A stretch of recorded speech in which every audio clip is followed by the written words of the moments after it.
I'm a black man who worked 12 years to buy my 40 acres of quiet desert land. But last weekend, I pulled up and nearly dropped my keys. 500 strangers were camping on MY property. Tents, bonfires, beer coolers, like a music festival I never agreed to. And right in the middle of it, Karen, hands on hips, sunglasses, and that I own everything attitude. She smirked and said, "Relax, I invited them. The community voted. Your land wasn't being used anyway." I told her she had 10 minutes to clear everyone out. She laughed in my face. "You don't get to decide that." Oh, but I did. I walked to my barn, opened the gate, and released all 8 of my bulls onto my land. Suddenly, those campers turned into Olympic sprinters. Tents collapsed, people screamed. Karen tripped over her own clipboard. Nobody was hurt, but everyone understood one thing. This land isn't community property. It's mine. And when the sheriff arrived, he looked at Karen and said, "Ma'am, a man can let his animals roam on his land." Karen has been quiet ever since. I had finally done it. After years of saving, working multiple jobs and skipping vacations, I bought my own slice of freedom, 40 acres of open land on the outskirts of Phoenix. The kind of land where the sunset stretched across the desert like fire on gold, where the wind carried only the whispers of mesquite trees, and the nights were quiet except for the distant howl of coyotes. This was my sanctuary, my escape from the chaos of the city. For years I had dreamed of it. I pictured Sunday mornings sitting on the porch, coffee in hand, watching my cows graze in peace. I imagined camping with friends, hiking, and building a little cabin that would one day belong to my kids. I had spent countless hours fencing the land, installing gates, and making sure everything was safe and secure. My neighbors were few and far between, exactly how I liked it. But in this quiet corner of paradise, there was one thorn I hadn't anticipated: Karen. Officially, she wasn't anyone's problem, just a neighbor with an attitude. But anyone who had lived near an HOA knows the type. She was the white woman who loved rules, loved power, loved telling people how to live, and loved telling me how to live. Over the years, she had filed complaints about my fence, my gate, even the smell of the livestock. Nothing I did seemed to satisfy her, but I tried to keep my distance. After all, she couldn't own my land. Or so I thought. It all started on a Friday evening. I had spent the day working at the local hardware store, tired but excited to go home and enjoy my first weekend without city noise. I drove down the long, dusty road that led to my property, my truck kicking up clouds of red dirt behind me. And then I saw it. I froze. 500 people, not a dozen, not a few neighbors. 500 people sprawled across my land. Tents of every size and color, campers unloading grills, coolers, and even a small portable stage. Kids were running around, shouting and laughing, while someone had already started a bonfire near the old oak grove. Music was blasting. Cars and trucks were parked in no particular order, crushing patches of my carefully maintained grass. And there, right in the center of the chaos, was Karen. Hands on her hips, sunglasses reflecting the sun, clipboard in hand. She looked at me like I was the problem. "Relax," she said, smiling that infuriating, condescending smile. "I invited them. The community voted. Your land wasn't being used anyway." Every muscle in my body tensed. My voice came out steadier than I expected. "Karen, this is my land. You cannot just bring 500 people here and expect me to be okay with it." She laughed, that high-pitched, dismissive laugh that always made me want to knock her sunglasses off. "Oh, come on, you're being dramatic. We're just having a little community camping weekend. Everyone voted. You're being unreasonable." I took a deep breath, trying to keep my cool, but the rage was bubbling under the surface. "I'm giving you 10 minutes to clear everyone off my property." She arched an eyebrow, "And if I do?" I didn't answer immediately. Instead, I walked slowly to my barn. My hands brushed against the cold metal of the gate as I unlocked it. 8 of my bulls, massive, powerful, and trained to roam, were waiting. I could hear them shift in the barn, sniffing the air, sensing something. They were my pride and my protection. I turned the latch and pushed the gate open. The bulls stepped out one by one, muscles rippling under their black coats, their eyes focused and alert. Back near the campers, Karen's smile faltered. I could see it, that flicker of panic. She didn't know what I was about to do, and I wasn't going to warn her. The first bull charged straight into the open field. Tents flapped violently as people screamed. Chairs toppled. Coolers flew. The kids scattered like marbles across the desert sand. Karen shrieked, clutching her clipboard as she backed away, but there was nowhere to go. She had underestimated the power of a man defending his home. Within moments, the land was in chaos. The music stopped. Campfires were trampled. Adults shouted and ran, their phones out trying to capture what was happening. It was a wild, beautiful, terrifying sight. My bulls were calm but authoritative, the perfect guardians of my property. By the time the local sheriff arrived, everything had calmed down. People were scattered, tents torn, and Karen was red-faced and sputtering. She tried to explain, but the sheriff just shook his head. "Ma'am, it's his land. He can let his animals roam. You don't have any authority here." Karen looked like she had seen a ghost. She muttered something about community voting and stormed off, leaving the rest of the campers to deal with the aftermath. I walked back to the barn, heart still racing but satisfied. My land was mine again, my sanctuary intact. I checked my fences, my gates, and my property one more time, making sure everything was secure. I knew Karen would be back in some form, but she would think twice before testing me again. That night, as the sun set over the desert, painting the sky in shades of red and gold, I sat on my porch with a cold drink in my hand. The air was quiet. The wind whispered through the mesquite trees, and for the first time in a long time, I felt completely free. This was my land, my rules, my peace, and anyone who tried to take it, well, let's just say they wouldn't be walking away without learning a lesson. I had worked my whole adult life for this, 40 acres of desert land outside Phoenix, a slice of freedom where I could breathe without city noise, where sunsets bled fire across the sky, and nights were silent except for the occasional coyote.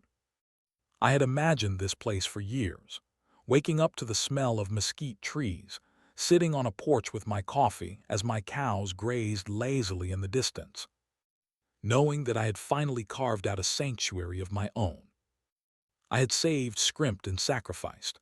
Multiple jobs, long hours, and weekends spent fencing, reinforcing gates, and caring for the land had finally paid off.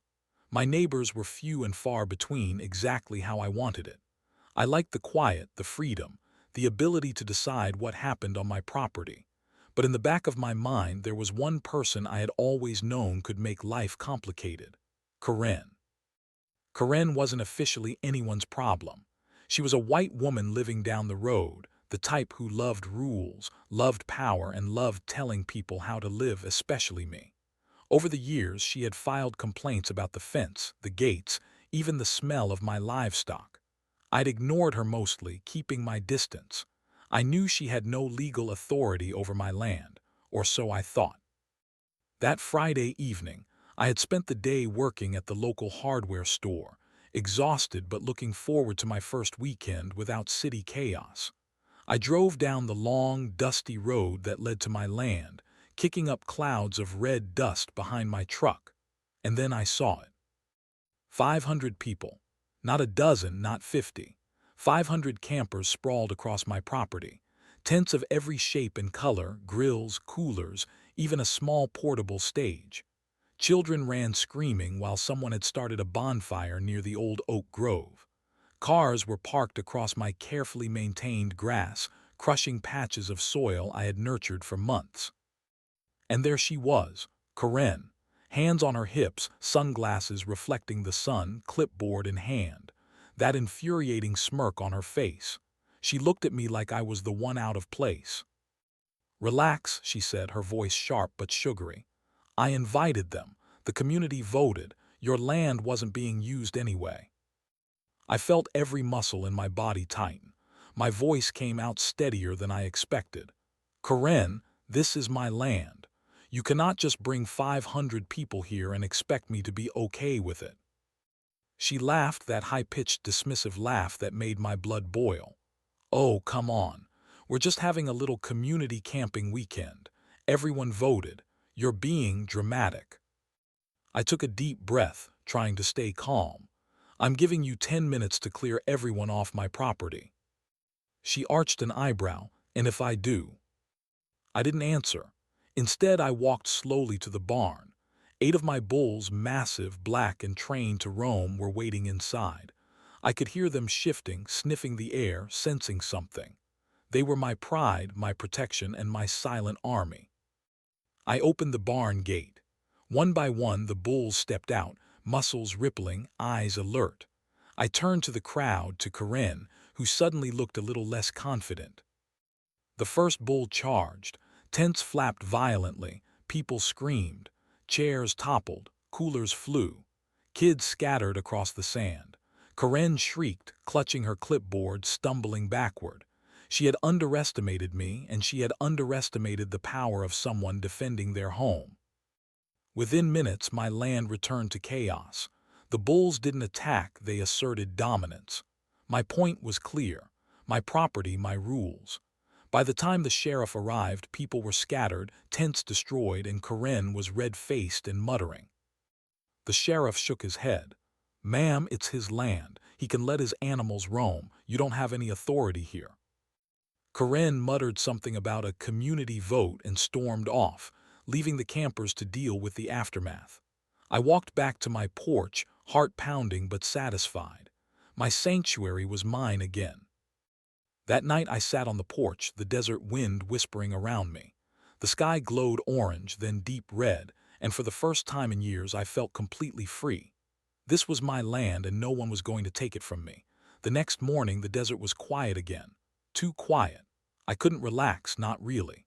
Karen's audacity had rattled me. She had tried to turn my sanctuary into her playground, and while my bulls had restored order, I knew she wouldn't stop there. Karen had that type of stubborn arrogance, the kind that thrives on testing limits, especially when she thinks someone like me won't push back. By mid-afternoon, movement caught my eye. A car slowly approached my property line, not one but several vehicles. And in the lead, of course, was Karen, clipboard in hand, sunglasses reflecting the sun like some sort of trophy.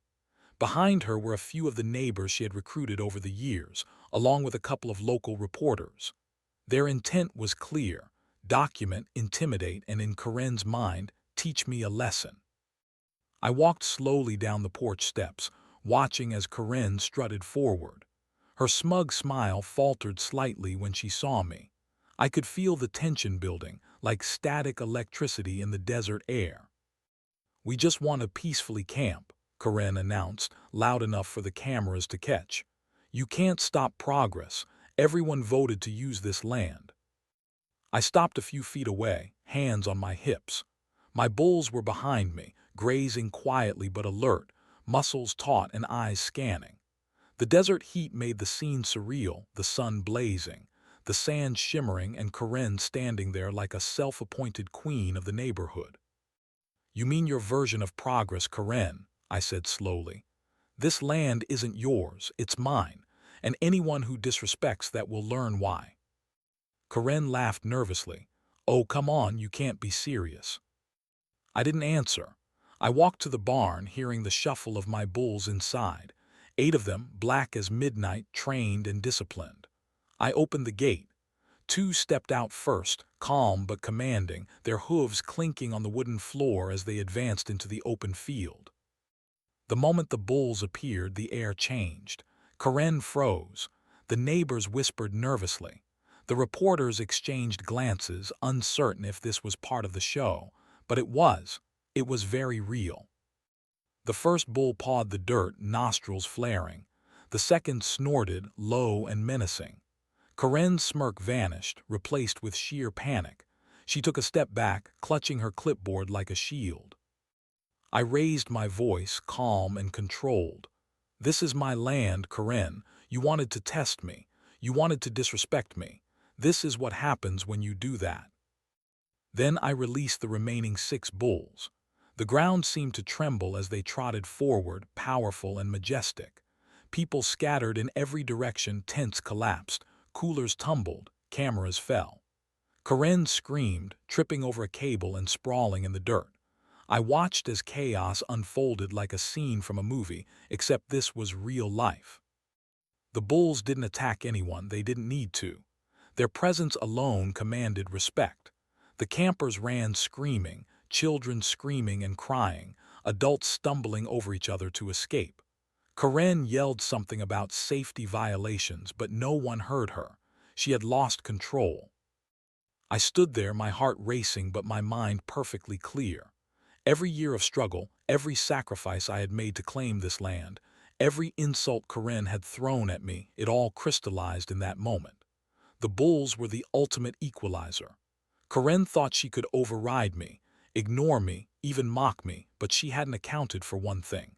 I knew this land better than anyone and I would defend it. Minutes passed. The desert was littered with the remnants of her attempted community gathering. Torn tents, overturned chairs, scattered supplies. Karen finally scrambled to her feet, red-faced, hair disheveled, and muttered something incoherent about "we'll see about this." She retreated to her car, reporters trailing behind her, whispering apologies. The neighbors slowly backed away, defeated. By late afternoon, the sheriff arrived. He had been called by concerned onlookers about a stampede of cattle and panicked campers. He took one look at the scene, the torn tents, the flattened grass, Karen cowering near her car, and then at me, calm and unshaken, standing in front of my bulls. "Sir," the sheriff said, nodding toward Karen, "this is your land. You're well within your rights. You can let your animals roam freely." Karen opened her mouth, but no words came out. She muttered something about community votes again, but the sheriff just shook his head. "Ma'am, he owns this land. You cannot trespass or organize events without his permission." I didn't gloat, I didn't need to. My message had been delivered.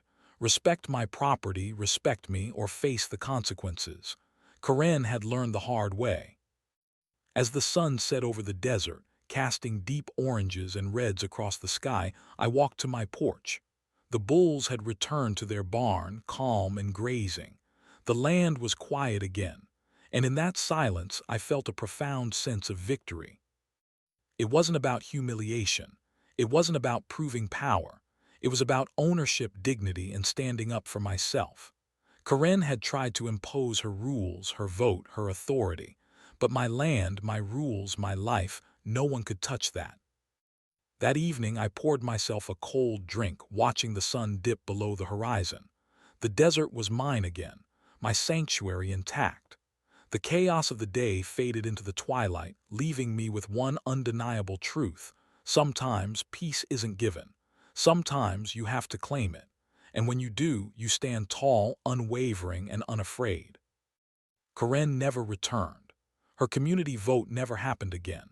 And the story of the black man who released his bulls spread quietly through the neighborhood, a legend in its own right. My land was safe, my sanctuary preserved, and I knew one thing with certainty. I would never let anyone disrespect it again. The desert returned to its quiet rhythm after the chaos. The air smelled of dust and mesquite, and the only sound was the distant howl of a coyote and the low hum of the evening wind. My bulls were back in their barn, grazing calmly, their massive forms silhouetted against the fiery sunset. My land was silent, peaceful, and finally mine again. Karen never came back. The rumor of the black man who released the bulls had spread quietly through the neighborhood.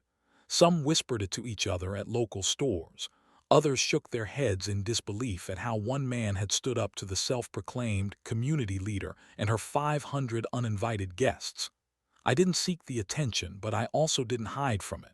I had defended what was mine, and that was enough. The next few weeks passed in a strange, almost surreal calm. I repaired the torn fences, re-leveled the patches of grass where the campers had trampled, and cleared away the remains of tents and abandoned coolers. My neighbors, previously emboldened by Karen's influence, now treated me with a mix of respect and caution. There were no more community camping weekends, no more attempts to overstep boundaries. My sanctuary had been defended not just by brute strength, but by strategy and resolve. One evening, I sat on my porch with a cold drink in hand, reflecting on the past week. The sun dipped low over the horizon, painting the desert in vibrant oranges, reds, and purples. I let out a deep breath, feeling the weight of every struggle that had led me to this land. I had fought for years to own it, to protect it, to make it my own. And in a matter of days, I had defended it against a challenge that could have destroyed my peace in an instant. It wasn't just about the land. It was about respect. It was about asserting my right to exist, to thrive, and to control my own life. Karen had assumed she could dismiss me, that she could override my authority because of her perception of power. She had been wrong, and I had made sure she knew it. In the following weeks, the neighborhood began to settle into a new rhythm. Karen moved away quietly, claiming she needed space to reevaluate community strategy, though everyone knew better. The neighbors stopped trying to organize anything on my property. If anything, they seemed to leave a wider berth around my fences and gates, giving me the space I had always wanted. The story of that chaotic weekend became something of a legend. When someone new moved into the area and asked about the property with the iconic barn and the black bulls, the longtime neighbors would quietly warn them, "Don't trespass. He's serious about his land." There was a mix of fear, respect, and awe in their voices, and I didn't need to intervene. The lesson had been learned loud and clear. Life returned to normal, or at least my version of normal. I woke up to the sunrise, fed the bulls, checked fences, and walked the land. I felt the freedom I had always dreamed of, the ability to make my own rules, to set my boundaries, and to live without interference. The desert stretched endlessly in front of me, open, free, and unclaimed by anyone but me. One evening, as I watched the stars emerge in the clear desert sky, I thought about the lessons I had learned. Ownership was more than a deed or a fence. It was about standing up for yourself, about asserting your rights, and about defending what you value most. It was about courage in the face of audacity and strategy in the face of chaos. And yes, sometimes it required a little theatrics, the kind that only the desert, a herd of bulls, and one determined man could produce. Looking back, the incident with Karen and the 500 campers was almost surreal, like a story you'd hear in a movie or read in a book. But it was real, and it was mine. It had tested me, pushed me to my limits, and forced me to act decisively. And in the end, it reaffirmed everything I had worked for: the right to claim my space, the ability to defend it, and the satisfaction of knowing that no one could take it from me without consequences. The bulls, my silent guardians, grazed nearby as the moon rose over the desert. I poured myself another drink, taking in the vastness of the land and the clarity of the night sky. There was peace here, earned, deliberate, and absolute. I knew Karen could have returned, could have tried again. But I was ready. I had proven that I would not be intimidated, that my land was mine to protect, and that anyone who attempted to overstep would meet consequences far beyond words. My sanctuary had survived the storm, stronger than before, and I felt an unshakable sense of pride in what I had defended. As the desert night wrapped around me, I realized that owning land wasn't just about having property. It was about ownership of one's life, one's space, and one's dignity. And sometimes standing up for yourself required boldness, courage, and a little dramatic flair. The bulls had been more than animals that day. They were symbols of strength, guardians of justice, and a reminder that freedom isn't given, it's taken and defended. By the time I went inside my cabin, the desert was completely still. The stars sparkled like diamonds above, and the land lay quiet, peaceful, and untouched. I felt a deep satisfaction knowing that my sanctuary was secure. I had fought, I had defended, and I had won. And in the quiet of the desert night, I knew one thing with certainty: this land, my home, and my peace were truly, completely, and forever mine.